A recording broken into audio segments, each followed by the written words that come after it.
También se corrige el artículo 7 en su última línea, entidad por entidades, en efecto en plural. Y finalmente, disposición complementaria transitoria, el Poder Ejecutivo aprueba el reglamento de la presente ley en el máximo de 60 días calendarios contados desde su vigencia. El artículo 2 sobre el plazo, congresista Chávez, otórguese un plazo de 180 días calendarios desde la vigencia de esta ley para solicitar la regularización migratoria. En cuanto a la posibilidad de que haya, como debe haber seguramente, malos elementos que entran regularmente al país y luego se quedan para hacer fechorías, yo considero que evidentemente debe haber esas situaciones. Pero si revisamos las cifras acerca de la cantidad de extranjeros que podrían regularizar su situación, y vemos que en el año 2011 hay 205.690 extranjeros en esta situación. Yo creo, con todo el respeto y atendiendo la preocupación de mis colegas congresistas, que no podemos afectar pues a más de 200.000 ciudadanos extranjeros porque un grupo de repente muy reducido se ha abocado a actividades delincuenciales, violentistas o qué sé yo. Y por otro lado, y para terminar, bueno, cómo no, congresista, me pide una interrupción la congresista Gaby Pérez del Solar. Congresista Pérez del Solar. Gracias, congresista. Usted ha hablado de 200.000 extranjeros que tienen este problema. ¿Y por qué esas personas no se preocuparon o no se preocupa de hacer el trámite debido? Si vienen a un país tienen que respetar las leyes y preocuparse y ser ordenados para que no se le venza su visa de trabajo, de turista, puede salir del país, volver a entrar. ¿Por qué no se preocuparon? ¿Por qué le tenemos que dar una ley para facilitarle todo? Congresista Iberico. Ante esa realidad podemos optar por dos cosas, ¿no? O al que no se preocupó, pues se le sanciona, ¿no? Y se va del país y qué sé yo, o se le da la oportunidad. Esta ley persigue darle una oportunidad a los que quieren formalizar, tal como reclamamos que hagan con los muchachos jóvenes peruanos que se van a otro país y por diversas circunstancias no regularizan su situación. En todo caso es lo que va a optar el Congreso por decidir, ¿los castigamos o les damos una oportunidad? Eso lo tendremos que decidir. Por otro lado, repito, puede haber ciudadanos que han entrado con malas intenciones, pero yo dudo que sean pues los 205.690 extranjeros que se encuentran en esta situación. Y finalmente, creo yo que el que está en esta situación y se regulariza no va a ser pues precisamente un delincuente que va a preferir seguir actuando en la clandestinidad, en la nocturnidad. Al contrario, nos conviene que se formalicen para saber quiénes son, saber dónde están, y de esa manera inclusive puede haber un mayor control sobre la situación de estas personas. En cambio, el que está en la clandestinidad más bien hasta puede verse motivado a poder ir por las rutas de la informalidad, que lo podrían llevar de la mano inclusive a las rutas de la criminalidad. Es una cuestión que tendremos que optar y se tendrá que votar en la cuestión previa si creemos que ya esto es suficiente o si se tiene que revisar este proyecto de ley. Yo creo que es suficiente y no sé si es necesario pedir la opinión del señor presidente, del señor Raimundo, porque, en fin, al haber enviado Migraciones y el Ministerio del Interior este proyecto alternativo, ya se ha pronunciado, ¿no? Entonces va a venir a decirnos exactamente lo mismo que está aquí. En todo caso, presidente, se ha pedido una cuestión previa que se vote. Yo creo que podríamos proceder a votar por este proyecto de ley, pero así lo establece el reglamento, presidente. Ha recogido modificaciones, creo, presidente de la comisión. ¿Nos alcanzará el texto? Bien, siendo así, vamos a consultar la cuestión previa planteada por la congresista Lourdes Alcorta para que el proyecto regrese a comisión.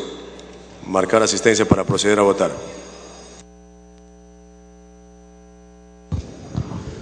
Luego de un amplio debate con respecto al proyecto de ley 364, la cual propone autorizar la regularización de la situación migratoria de los extranjeros que hayan ingresado a territorio nacional hasta el 31 de diciembre del año 2011, mediante el otorgamiento de visas temporales de residente, el presidente del Congreso acaba de solicitar a la representación nacional marcar asistencia para proceder a votar la cuestión previa solicitada por la congresista Alcorta, quien ha pedido que este proyecto de ley presentado por la Comisión de Defensa Nacional y Relaciones Exteriores retorne a comisión para ser evaluado y estudiado este proyecto de ley, ya que, según lo que ha señalado la congresista Alcorta, necesita tener mucho más fundamentos y asimismo ser evaluado a profundidad antes de ser aprobado por el Pleno del Congreso. Pero también hay que señalar que esta es una iniciativa del Grupo Parlamentario Fujimorista y que la Comisión de Relaciones Exteriores, mediante un dictamen en mayoría, mediante el cual se inhibe de dictaminar el proyecto de ley 364, publicado en el portal del Congreso el pasado 7 de mayo del 2013. Asimismo, la Comisión de Defensa Nacional, mediante un dictamen por unanimidad con una fórmula sustitutoria publicado en el portal del Congreso el pasado 19 de octubre del 2012. Modificaciones al texto sustitutorio presentado a la 18.52. Ley que establece procedimiento que regulariza la residencia de extranjeros en situación migratoria irregular. Artículo 1. Objeto de la ley. La presente ley tiene por objeto establecer procedimiento para regularizar la situación migratoria de los extranjeros que hayan ingresado al territorio nacional hasta el 31 de diciembre de 2011, mediante el otorgamiento de una visa temporal o de residente bajo una determinada calidad migratoria. Artículo 2. Plazo para la regularización. Otórguese un plazo de 180 días calendario desde la vigencia de esta ley para solicitar la regularización migratoria. Parte pertinente. Artículo 7. Reserva. El Perú, a través de la Dirección General de Migraciones y Naturalización, DIGEMIN, se reserva el derecho de rechazar justificadamente la visa de residente al solicitante si considera que su presencia es inconveniente a sus intereses soberanos o afecte en la seguridad nacional o el orden interno, en base a los antecedentes y a la información proporcionada por la Interpol, el Poder Judicial u otras entidades, según corresponda. Parte pertinente. Disposición complementaria transitoria. Única. El Poder Ejecutivo aprueba el reglamento de la presente ley en el plazo máximo de 60 días calendario contados desde su vigencia. Congresista Iberico Núñez, vicepresidente de la Comisión de Defensa Nacional. Se va a cerrar asistencia.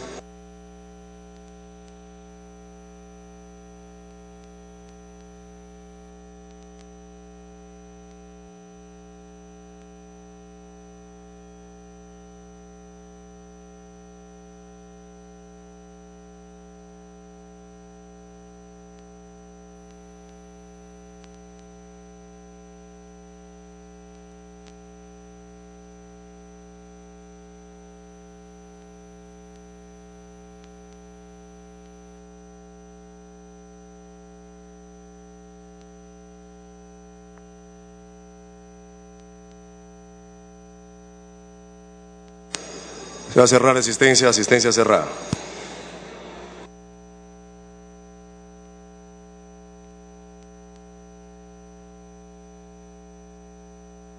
Al registrar asistencia 86 señores congresistas.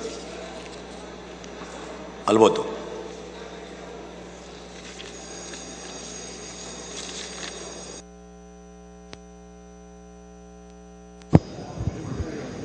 Con una asistencia de 86 parlamentarios acá en el Pleno del Congreso, se somete a votación la cuestión previa propuesta por la congresista Alcorta, quien ha solicitado al Pleno del Congreso que este proyecto de ley 364 retorne a comisión para ser estudiado y evaluado antes de someter a votación a la representación nacional. Hay que indicar que durante la sustentación de este proyecto a cargo del congresista Luis Iberico, vicepresidente de la Comisión de Defensa Nacional, él indicó de que el proyecto busca solucionar la problemática de los extranjeros que están de manera irregular acá en nuestro país.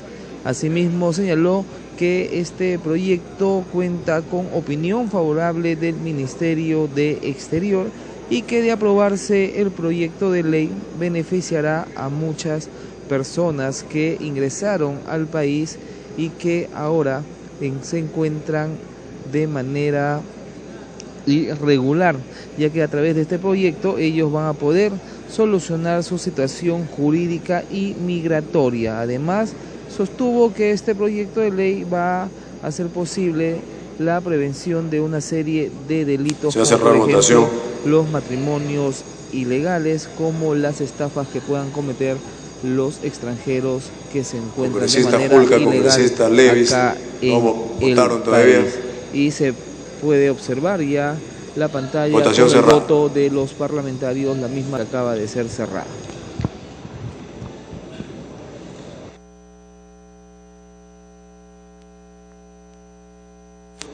Han votado a favor 22 congresistas, 61 en contra y 2 abstenciones. La cuestión previa ha sido rechazada. Con la misma asistencia, vamos a poder votar el proyecto de ley. Al voto, el proyecto de ley. Con 61 votos en contra fue rechazada la propuesta de la congresista Alcorta, quien solicitó que este proyecto retorne a comisión. Y con la misma asistencia con la cual se votó la cuestión previa de la congresista Alcorta, se somete a votación el proyecto de ley 364, la misma que propone autorizar la regularización de la situación migratoria de los extranjeros que hayan ingresado a territorio nacional hasta el 31 de diciembre del año 2011 mediante el otorgamiento de visas temporales de residente. Esta iniciativa fue presentada por el grupo parlamentario fujimorista y la autora del proyecto es la congresista Cordero, quien expuso durante algunos minutos señalando de que este proyecto, de ser aprobado, se va a lograr prevenir muchos delitos. Además, se va a poder regularizar la situación migratoria de varios ciudadanos extranjeros que se encuentran de manera ilegal acá en nuestro país. Asimismo, sostuvo que la regularización migratoria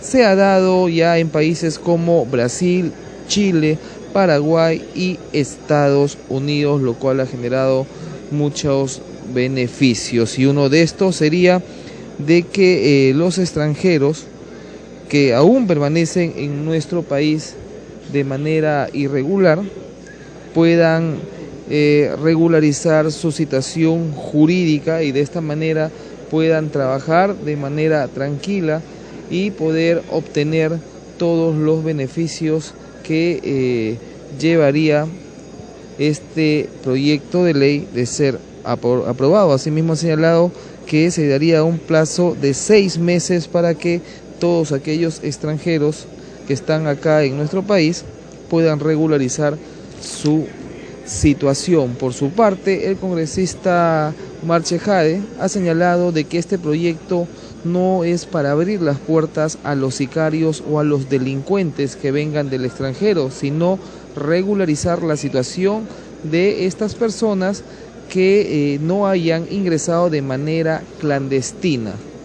Esto a raíz del comentario tanto de la congresista Alcorta como de otros parlamentarios que indicaban de que este proyecto de ley abría las fronteras para que entren personas de mal vivir, entre ellos delincuentes y sicarios, a nuestro país. Es lo que han señalado algunos parlamentarios y en respuesta de esto el congresista Chejade sostuvo de que este proyecto lo único que busca es regularizar la situación de los extranjeros ilegales en el Perú.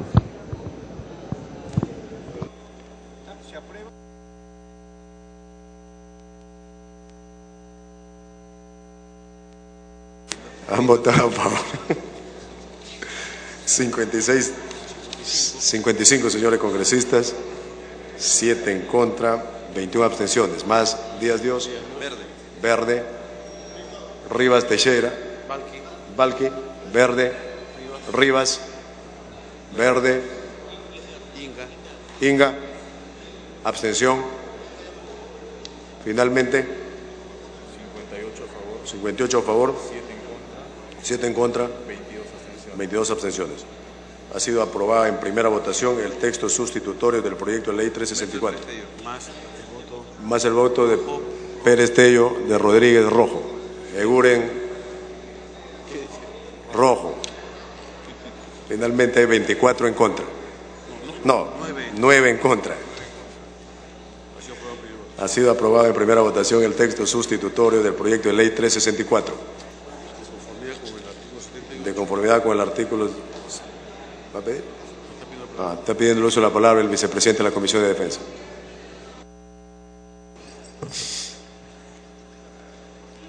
Se desanimó. Presidente, no, seriamente hay votos en contra, pero también hay varias dudas que hay que respetar y ponderar, así que sea según lo que manda el reglamento, presidente. La exoneración también manda el reglamento, congresista, depende si lo pide. De conformidad con el artículo 78 del reglamento del Congreso, el proyecto aprobado será materia de segunda votación transcurridos 7 días calendarios. Siguiente punto. Allanamiento de la Comisión de Producción, proyectos de ley 19.404 y otros, autógrafa observada por el Presidente de la República. Se propone la ley que promueve el desarrollo de parques industriales tecnoecológicos. Se va a iniciar la sustentación del dictamen por unanimidad de la Comisión de Producción, que recomienda el allanamiento a las observaciones formuladas por el señor Presidente de la República a la autógrafa de ley originada en los proyectos de ley 19.404, 513, 992, 1042, 1292, 1603 y 1695, que promueve el desarrollo de los parques industriales tecnoecológicos. La Junta de Portavoces, con fecha 16 de mayo de 2003, acordó la ampliación de la agenda. Tiene la palabra el congresista Sarmiento, presidente de la Comisión de Producción. Gracias, presidente. Buenas tardes, señor presidente, colegas congresistas. Me dirijo a la representación nacional con la finalidad de sustentar el dictamen de allanamiento recaído en la observación de Poder Ejecutivo a la autógrafa de ley que promueve el desarrollo de parques industriales tecnoecológicos. El Poder Ejecutivo nos ha enviado 5 observaciones. 5 observaciones que se refieren en el numeral 5.1, que decía que la propuesta de proyecto de desarrollo del PITE deben ser presentadas ante la Gerencia de Desarrollo Económico Local o Regional, a quien haga a su vez de los gobiernos regionales o locales, a través de los consorcios, de conformidad con lo dispuesto del artículo 440 al 448 de la Ley 26687.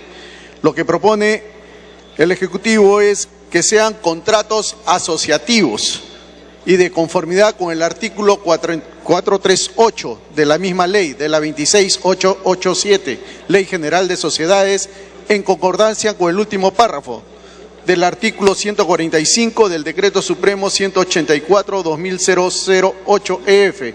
Ahí viene la segunda precisión, en la cual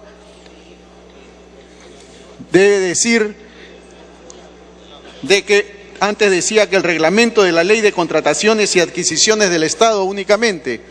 El Ejecutivo precisa que debe decir que el reglamento del Decreto Legislativo 1017 que aprobó la Ley de Contrataciones del Estado. Se hace una mayor precisión. La tercera observación está en la parte del manejo ambiental. Anteriormente decía solamente que el plan de manejo de los residuos industriales generados por el PITE. Se ha incluido lo que ha recomendado el Ejecutivo, que es plan de manejo de los residuos industriales generados en el PITE en el marco de la Ley 27446, Ley del Sistema Nacional de Evaluación del Impacto Ambiental, SEIA, y su reglamento aprobado por el Decreto Supremo 019/2009, MINAM. La cuarta observación está dada en la promoción. Anteriormente la promoción la tenía el Ministerio, solamente el Ministerio de Relaciones Exteriores, de Comercio Exterior, y Turismo, que es el MINCETUR. El Ejecutivo propone que sea el Ministerio de la Producción como ente rector especializado, que facilita a las empresas y consumidores en general información sobre la ubicación de los PITE se encarga de la promoción de los productos y servicios que brindan los PYTE en tanto sean destinados al mercado nacional, quedando cuando los productos y servicios sean destinados al mercado exterior, el Ministerio de Comercio Exterior y Turismo, MICETUR, de acuerdo a sus funciones.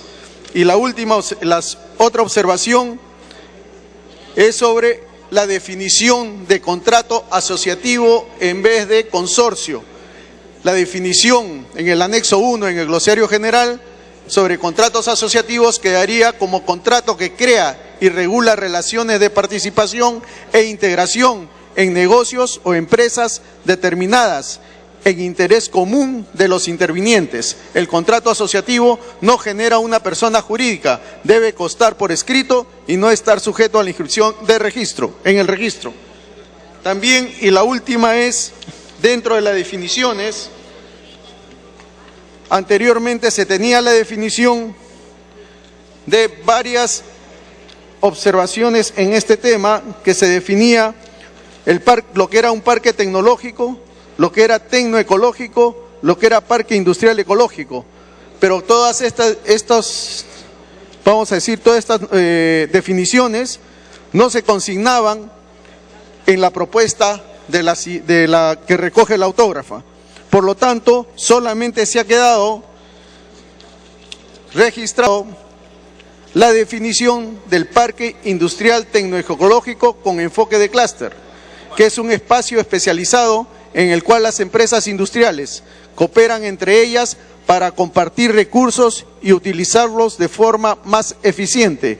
Comparten desde terrenos, materiales, transportes y energía y hasta conocimientos, formando cadenas de valor que contribuyen a su productividad y competitividad. Su naturaleza tecnoecológica proviene de la aplicación y el desarrollo de la tecnología especializada para la realización de una actividad de transformación, el cuidado del medio ambiente y la utilización de las denominadas energías verdes, en concordancia con las normas nacionales e internacionales de calidad, de respeto al medio ambiente. Por lo tanto, señor presidente, solicito a la representación nacional que se someta a votación el allanamiento. Gracias. Muy bien. Si alguien concluye la sustentación, el dictamen sea aprobado por unanimidad. Si alguien quiere hacer uso de la palabra, este es el momento. Caso contrario, marcar asistencia para proceder a votar.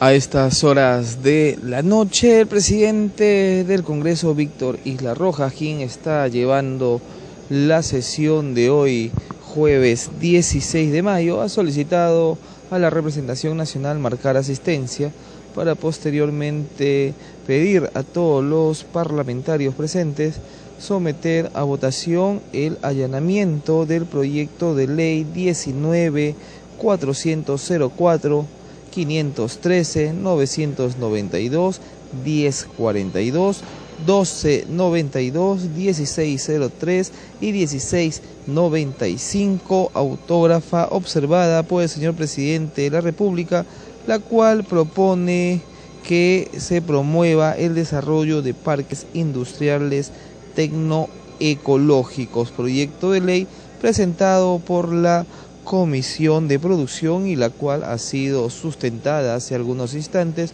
por el congresista Sarmiento, quien también ha solicitado al presidente del Congreso que la representación nacional proceda a votar este proyecto de ley y así determinar si es que se aprueba o rechaza acá en el Pleno del Congreso. Hay que indicar que esta es una iniciativa presentada por los grupos parlamentarios Fujimorista, Alianza Parlamentaria, Solidaridad Nacional y el grupo parlamentario nacionalista Gana Perú. También hay que señalar que la Comisión de Producción, a través del dictamen por unanimidad que recomienda el allanamiento a las observaciones formuladas por el Poder Ejecutivo, publicado en el portal del Congreso el pasado 2 de mayo del presente año. Se va a cerrar asistencia.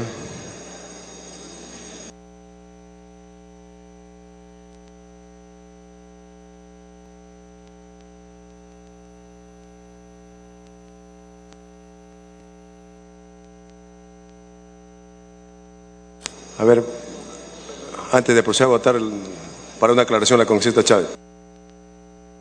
Estaba viendo que en el título preliminar, en la parte primera, en el artículo primero, se habla de que la presente ley promueve y regula la creación de parques industriales tecnológicos mediante propuestas públicas o privadas. Es decir, ya se eliminó en el proyecto inicial el tema mixto.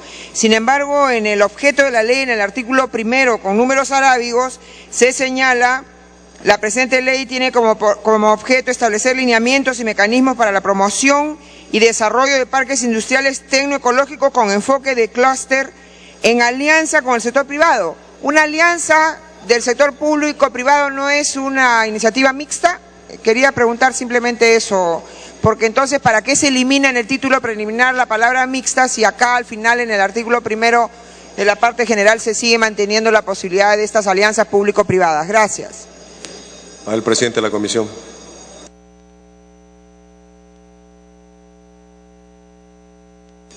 Sí, congresista, solamente para aclarar, sí, son asociaciones públicas privadas las que se van a trabajar para este proyecto. ¿Son públicas, privadas o asociaciones públicas privadas? Son las tres opciones.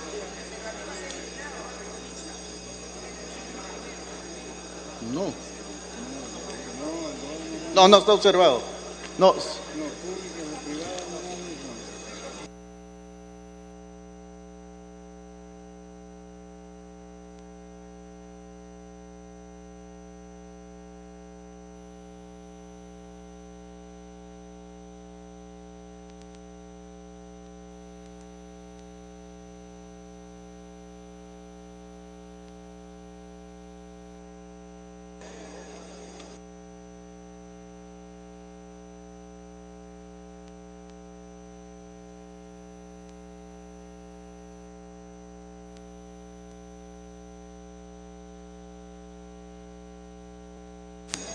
Se va a cerrar asistencia.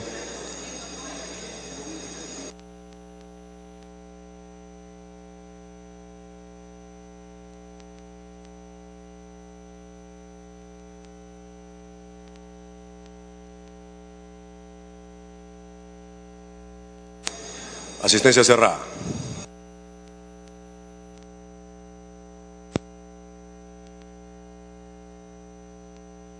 Ha registrado asistencia 83 señores congresistas al voto.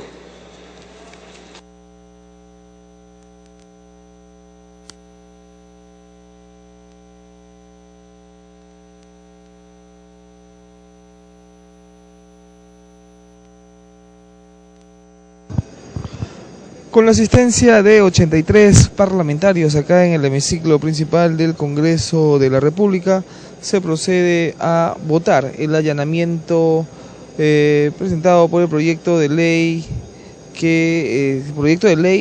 autógrafa que ha sido observada por el presidente del Congreso, el presidente de la República, la misma que propone la ley que promueve el desarrollo de parques industriales tecnoecológicos. Es el proyecto de ley que en estos momentos está siendo sometida a votación, la cual ha sido presentada por la Comisión de Producción y sustentada por el congresista Sarmiento, indicando de que este proyecto de ley ha sido observada por el presidente de la República. Asimismo, hay que señalar que la Comisión de Producción, mediante un dictamen por unanimidad, ha recomendado el allanamiento a las observaciones formuladas por el Poder Ejecutivo, publicado en el portal del Congreso el pasado 2 de mayo del presente año.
Se va a cerrar la votación. Votación cerrada.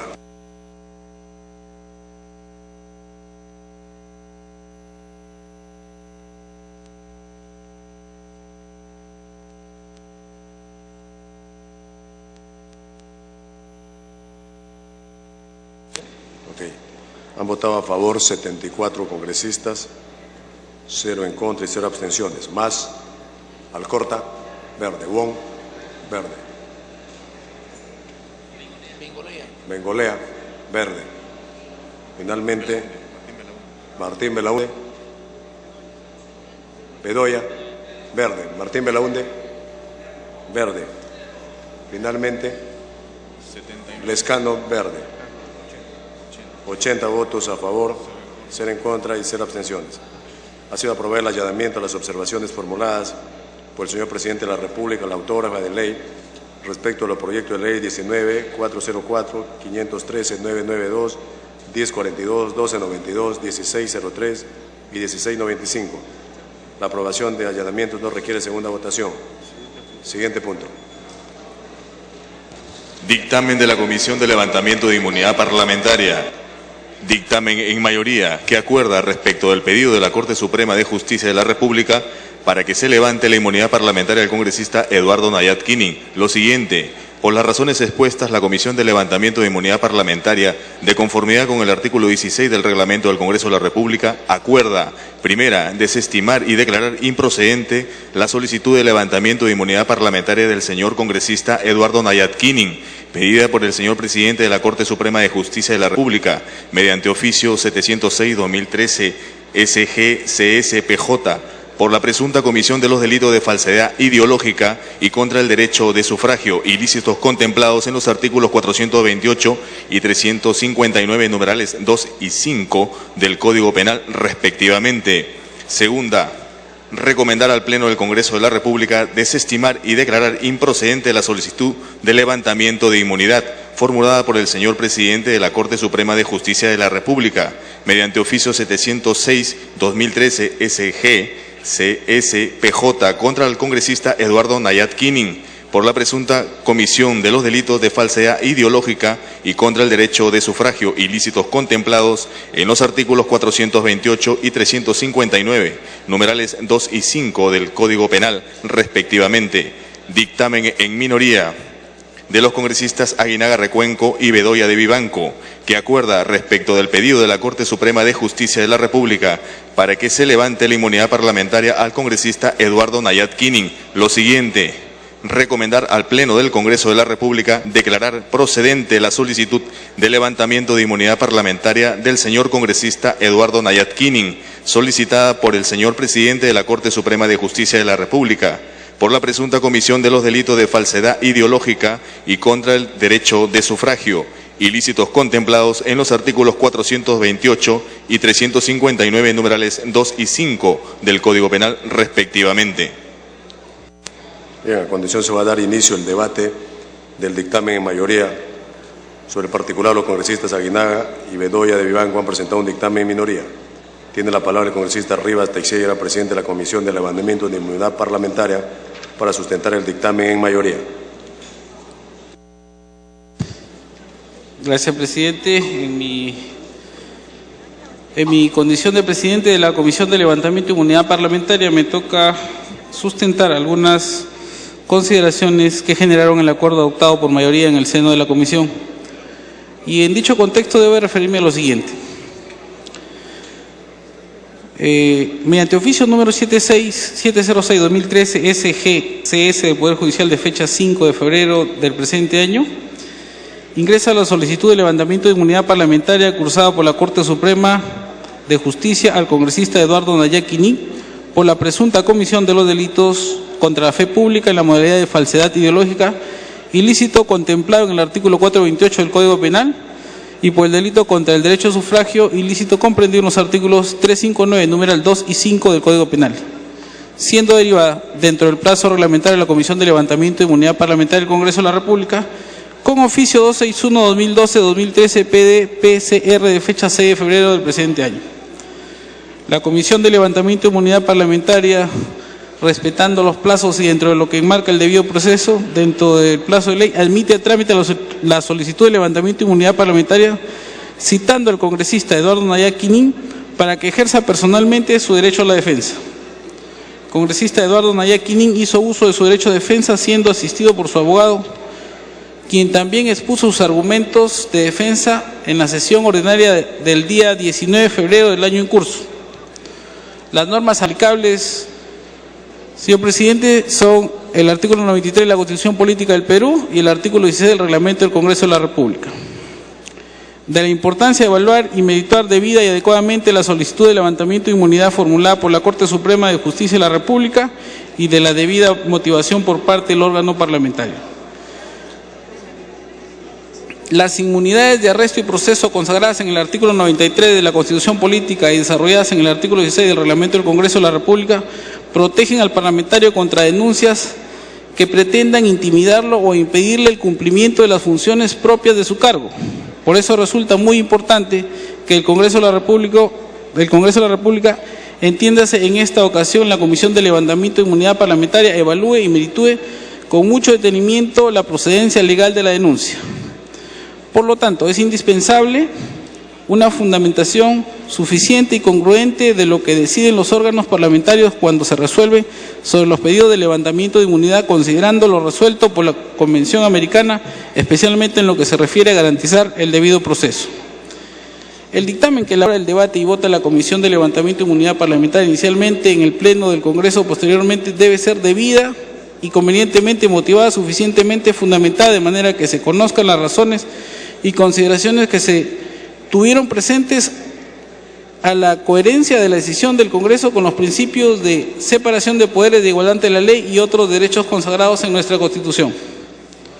Dentro de los análisis realizados y expuestos en los puntos 4.1 y 4.2 del presente dictamen, debemos señalar que en el proceso de evaluar y meditar los actuados contenidos en el expediente de solicitud de levantamiento de inmunidad formulado por la Corte Suprema de Justicia de la República, se han observado determinados aspectos que deben ser considerados para la emisión del dictamen correspondiente. Así fluye de la revisión liminar del expediente en cuestión, de que los recaudos alcanzados a esta comisión no se ha hecho mención al elemento de convicción alguno que vincule al congresista Eduardo Nayá Quinin con los hechos denunciados, ya que si nos remitimos a los recaudos tenemos que todos están orientados a acreditar la comisión de un hecho delictivo, como son las pericias grafotécnicas de parte, lo que acreditan que es que algunas de estas actas de sufragio, las firmas que aparecen, no corresponden a los miembros de mesa. Sin entrar al análisis respecto a la validez o no de las pericias de parte y haber sido practicadas sobre copias fotostáticas y no sobre sus documentos ciertos y reales, algunas actas de sufragio en las cuales se registran algunas diferencias entre el voto del pedido y el voto preferencial, declaraciones de imputados, los mismos que en su totalidad, al ser preguntados por su declaración fiscal si ha recibido alguna promesa de trabajo por parte de personeros del partido político Gana Perú para favorecer a la candidatura del imputado Eduardo Nayá Quinin, todos ellos dijeron que no. Siendo así, todos estos elementos de convicción acreditan la presunta comisión de un evento delictivo, pero no se está acreditada fehacientemente la relación con el congresista Eduardo Nayá Quinin. Conforme a lo señalado, tenemos que la resolución número 36, de fecha 14 de noviembre del año 2012, la cual revoca la resolución expedida por el juez del Juzgado de Investigación Preparatoria de Utubamba, declarando fundado el requerimiento de elevación de actuados solicitado por la Primera Fiscalía Provincial Penal de Condorcanqui, refiere en el fundamento 90 que el juez de investigación preparatoria no ha evaluado las manifestaciones de los testigos con código de reserva precedentemente indicado, de cuyas declaraciones se aprecian los indicios que vinculan a la obra congresista y que estarían dirigidas a probar la calidad de instigador conforme lo prescribe el artículo 24 del Código Penal. Los 4 testigos, ninguno refiere una imputación directa, ello obra en el expediente, ninguna imputación directa y clara de una participación real del congresista Eduardo Nayá Quinin. Finalmente, es de particular importancia mencionar que la revisión del expediente que acompaña la solicitud de levantamiento de inmunidad parlamentaria de un congresista debe ser, por disposición reglamentaria, evaluada adecuadamente en las etapas correspondientes del procedimiento, Es así que en la etapa de elaboración del dictamen correspondiente, la Comisión, actuando en concordancia con lo normado en el artículo 16 del reglamento del Congreso, garantizando la defensa del fuero parlamentario y velando por la correcta aplicación de la prerrogativa funcional de la inviolabilidad de proceso, observa algunas situaciones surgidas del mismo y considera que las mismas deben ser también evaluadas y merituadas. La determinación de la existencia o falta de validez de algún elemento de convicción en el que se sustenta el proceso incoado contra el congresista no constituye en modo alguno ni debe ser considerada como un exceso de la función de esta comisión, sino por el contrario una actuación válida y pertinente, precisamente en lo que corresponde a una conveniente evaluación de los actuados a ese nivel, concordante con lo señalado en los puntos de análisis anteriores, es decir, la defensa del fuero parlamentario dentro del desarrollo del debido proceso. Por estas razones expuestas, la Comisión de Levantamiento de Inmunidad Parlamentaria, de conformidad con lo establecido en el artículo 16 del Reglamento del Congreso de la República, acuerda desestimar y declarar improcedente la solicitud de levantamiento de inmunidad parlamentaria del señor congresista Eduardo Anaya Quinín, pedida por el señor presidente de la Corte Suprema de Justicia de la República. Segundo, recomendar al Pleno del Congreso de la República desestimar y declarar improcedente la solicitud de levantamiento de inmunidad formulada por el señor presidente de la Corte Suprema de Justicia de la República contra el congresista Eduardo Anaya Quinín, por la presunta comisión de los delitos de falsedad ideológica y contra el derecho de sufragio, ilícitos contemplados en el artículo 428 y 359, numeral 2 y 5 del Código Penal, respectivamente. Gracias, presidente. Muy bien. A continuación tiene la palabra el congresista Bedoya Vivanco, firmante del dictamen en minoría.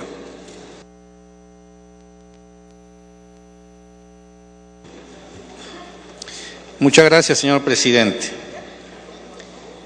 Para que la Asamblea pueda tomar los suficientes elementos de juicio frente al pronunciamiento que debe de producirse en unos minutos, les ruego a los que tengan al alcance el reglamento del Congreso, me acompañen en la lectura de la parte pertinente del artículo 16 del reglamento, que es la norma que regula y pone los límites a la Comisión de Levantamiento de Fuero Parlamentario.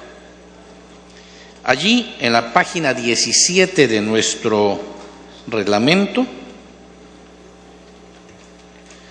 se dice en el numeral 2, cuando se señala sobre el procedimiento parlamentario, que la Comisión de Levantamiento de Inmunidad Parlamentaria, sin referirse al fondo del asunto, les ruego que esto lo tengan muy presente, porque no es competencia de la Comisión de Levantamiento de Fuero Parlamentario pronunciarse sobre si la persona a quien se pide que se le levante el fuero es o no culpable, toda vez que no somos nosotros como parlamentarios ni los integrantes de la Comisión de Levantamiento de Fuero quienes vamos a juzgar, vamos a sancionar o declarar la inocencia del parlamentario. En consecuencia, el primer límite que el reglamento nos pone es que no debemos pronunciarnos sobre el fondo del asunto. ¿Qué es entonces lo que le compete a esta comisión? ¿Cuál es la función que nos encarga el reglamento? El segundo párrafo del numeral 2, siempre en la página 17, estipula: la Comisión de Levantamiento de Inmunidad Parlamentaria evalúa los actuados y determina que solo exista motivación de carácter legal y no de índole política, racial, religiosa o de otra naturaleza discriminatoria. Y es que esto, señores congresistas, responde a la naturaleza de lo que es la inmunidad parlamentaria. La inmunidad parlamentaria es un beneficio que universalmente se ha dado a determinados órganos del Estado, entre ellos a los parlamentos. Y estos, o sea, los parlamentos, lo extienden a sus integrantes. No es entonces que cada uno de nosotros tenga inmunidad parlamentaria, no. Es el Parlamento como órgano, como institución el que la tiene y lo extiende a nosotros como sus integrantes. Por eso, siendo el Parlamento el titular, puede inclusive un parlamentario, cuando es investigado, decir que me levanten el fuero, renuncio al beneficio, y la comisión decir no se le levanta en contra de la voluntad del parlamentario, porque el parlamentario no es el titular. Y entonces, ¿qué es lo que la inmunidad parlamentaria quiere proteger? Fundamentalmente la libertad de acción de los parlamentarios y que no sean víctimas de persecuciones raciales, políticas, ideológicas o de cualquier forma de discriminación. Lo que se busca entonces es tender este manto de protección para que puedan con libertad ejercer y desempeñar sus funciones de parlamentarios. Eso es lo que se busca. Y esa es la tarea que el reglamento asigna a la Comisión de Levantamiento de Fuero Parlamentario. Cuando hemos recibido el expediente que viene de la Corte Suprema, aprobado por unanimidad de los magistrados supremos que deben pronunciarse sobre si procede o no remitir el expediente de levantamiento de fuero ante el Parlamento, dificulto que 3 magistrados supremos puedan tener un afán persecutorio o político. Hemos revisado el expediente y lo hemos encontrado conforme, lo hemos encontrado completo, hemos encontrado que tenía el sustento legal, que el reglamento conforme leí es lo que manda. Hemos encontrado que no hay indicio alguno de una persecución política o de algún tipo de discriminación. Pero no siendo yo suficiente, hemos invitado al señor Nayab, que es a quien se solicita que se le levante el fuero, quien concurrió al seno de la comisión con su abogado y quien también hizo uso de la palabra, y la defensa que ambos, el congresista y su abogado, formularon, estuvo fundamentalmente orientada a pedir justicia a los miembros de la comisión. Y conforme les he explicado hace unos minutos, le respondimos en ese entonces que no nos corresponde a nosotros administrar justicia, no nos corresponde a nosotros pronunciarnos sobre si es inocente o culpable, no nos corresponde a nosotros juzgarlo y condenarlo o absolverlo, porque nosotros como Parlamento no administramos justicia, ello corresponde al Poder Judicial. Lo único por lo que tenemos que velar es que el expediente venga debidamente sustentado y que no responda a una persecución de la naturaleza a la que ya he hecho referencia reiteradas veces. Hecho entonces el análisis, hemos pasado a revisar el expediente. Y aquí vienen las divergencias entre ambos dictámenes, porque conforme ustedes acaban de escuchar al presidente de la comisión, el dictamen en mayoría opina porque no debe levantarse el fuero parlamentario. Y opinan que no debe levantarse el fuero parlamentario porque no ven relación causal, no ven indicios o pruebas o elementos que vinculen al señor Nayab con las acusaciones de que es objeto. Insisto, no somos Poder Judicial, no nos corresponde a nosotros juzgar. Pero a pesar de ello, y ante la afirmación del dictamen en mayoría reiterado hace unos minutos por el presidente de la comisión, me permito, señor, leer las partes pertinentes de la solicitud que presenta la Corte Suprema de la República ante el Congreso pidiendo el levantamiento del fuero.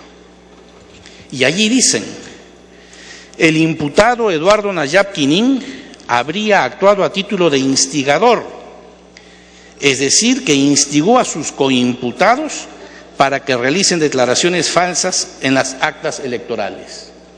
¿Qué es lo que denomina esto como declaraciones falsas? Han habido actas que corresponden a los distritos de Santa María de Nieve, el Cenepi y Río Santiago, en donde se ha demostrado, 1, que las actas han sido adulteradas, 2, que las firmas han sido suplantadas, 3, que resulta el señor Nayab obteniendo en varias mesas más votos preferenciales de los votos que Gana Perú obtuvo en esas mismas mesas. En otras palabras, mediante todo tipo de modalidades ha habido una alteración al proceso electoral con un claro beneficiario. Pero, claro, eso no indica que el señor sea el responsable. Pero por eso es que continúa entonces el mismo informe de la Corte Suprema haciendo análisis y entrando a otro tipo de consideraciones. Y dice que los hechos en los que habría participado el citado congresista ocurrieron el 10 de abril del 2011, es decir, el día de las elecciones generales. Y añade, de los recaudos que conforman el presente cuaderno de levantamiento de inmunidad parlamentaria, se aprecia la concurrencia de indicios suficientes o elementos de juicio que sobre la comisión de los delitos en mención y de la presunta vinculación de ellos, el imputado Eduardo Nayab Quinín, como se detalla en los fundamentos jurídicos tales y tales. De otro lado, es de advertir que los hechos en que se origina el requerimiento fiscal contra el congresista Nayab no guarda conexión alguna con sus deberes de representación política y tampoco se vinculan con sus opiniones o su filiación partidaria. Es decir, el legajo, el expediente que nos remite la Corte Suprema deja expresa constancia. Pido, por favor, señor, me conceda tiempo adicional antes que me corten. Expresamente analizan los dos temas que son objeto del reglamento, que esté suficientemente fundamentado y, en segundo lugar, que no responda a alguna persecución de índole o naturaleza política. Esto es lo que dice el legajo de la Corte Suprema. Pero como si fuera poco, señor, les pido que vayan, si ustedes tienen a la mano, la documentación que les acaban de repartir. O sea, el dictamen en mayoría y el dictamen en minoría. Y les pido que, por favor, vayan al dictamen en mayoría, cuyo sustento, según acabamos de escuchar, reposa en que no hay elementos en el expediente que vinculen al señor Nayab con los hechos que se le imputan, insistiendo que no es objeto de este proceso juzgarlo a él, determinar su inocencia o culpabilidad. No, pero sin embargo, ese dictamen en mayoría que lo exculpa, ¿qué nos dice? Si abren ustedes, verán en la página 9, dice cuál es la función del Congreso en el tratamiento de una solicitud de esta naturaleza. Ante un pedido de levantamiento de inmunidad, el Congreso no está facultado para determinar si existe o no dolo en la actuación de un parlamentario, porque esto corresponde evaluarlo al Poder Judicial, y el Congreso solo debe limitarse a comprobar que en la petición de levantamiento de inmunidad no exista motivación de carácter político. Más adelante, en la página 10, último párrafo, dice: fluye de la revisión liminar del expediente en cuestión que de los recaudos alcanzados esta comisión no se ha hecho mención a elemento de convicción alguna que vincule al congresista Eduardo Nayab con los hechos denunciados, que es la tesis del dictamen en mayoría. Sin embargo, en la página siguiente, página 11 del documento que se les ha repartido a ustedes, verán la transcripción o una sumilla de lo que es las declaraciones de 4 testigos. ¿Qué es lo que dice el testigo número 1? Que están identificados con números, no con nombres, porque son para mantener la reserva. Inciso A. Este testigo dice: se generó una confusión en el electorado debido a que el señor Jorge Atamín, contratado por el señor Eduardo Nayab Quinín para que lo apoye en su campaña, pegó afiches en varias comunidades con la imagen del congresista con el número 3 que correspondía al candidato Eduardo Nayab. Muy bien. Hay entonces una vinculación entre este actor, que es uno de los coinculpados, con el señor congresista. Luego, vamos a la página 12. Otro testigo, el número 4, inciso D. El segundo caso es que conozco al profesor Hilder Petza Huejín, quien era la persona encargada de Nayap de hacer negocios clandestinos en el momento del escrutinio de votos, y que los únicos personeros de Nayap ya tenían contacto con los miembros de la mesa canalizados a favor del profesor Hilder Petza para obtener mayor voto a favor de Nayap. Además, el profesor Hitler condicionaba a los electores a votar por Nayap y les ofrecía puestos de trabajo, y a mí, de manera personal, me ofreció un puesto de trabajo y me dijo así porque él es mi amigo. Entonces, señor, el propio dictamen en mayoría nos provee de los elementos que no son necesarios a tenor de la primera parte de mi exposición, porque no vamos a emitir juicio sobre el señor Nayap, pero nos entrega elementos más que suficientes para desbaratar el argumento central del dictamen en mayoría, que dice que no existe indicio ni elemento alguno para que se le levante el fuero al señor Nayap. Como el presidente, y entiendo que me he excedido, me urge para que termine, aun cuando lo hace con una sonrisa, no sé, por alguna broma de la vecina de Curulo, porque le causa gracia algún otro elemento, pero lo cierto es que me urge que termine. Voy terminando, señor. Yo no quiero emitir juicio sobre el señor Nayap, porque eso le corresponde al Poder Judicial. He mencionado algunos hechos que son de conocimientos públicos y que se les ha repartido a cada uno de ustedes, simplemente para desvirtuar lo endeble del fundamento del dictamen en mayoría, que dice que no hay elementos suficientes. Y quiero simplemente hacerles una reflexión final. Este Congreso, este Parlamento, que tiene 20 o 22 meses en funciones, en varias oportunidades ha sancionado a varios de sus integrantes por falsear datos al momento de postular, asignándose o atribuyéndose una profesión o actividad que no tenía. Eso lo hemos sancionado. Vamos a permitir, no sancionar, pero vamos a permitir que no se juzgue y no se llegue al fondo del tema en un caso en que uno de nosotros está siendo acusado por delitos contra la democracia y la libertad electoral.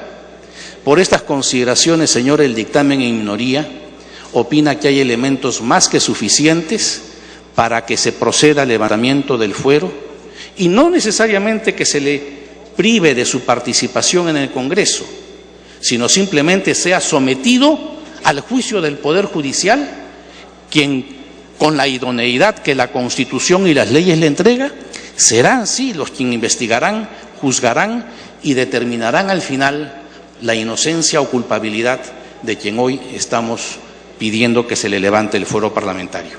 Muchas gracias, señores. Muy bien. Continuando, tiene la palabra el congresista Eduardo Nayap Quinín, respecto de quien la Corte Suprema solicita el levantamiento del fuero parlamentario.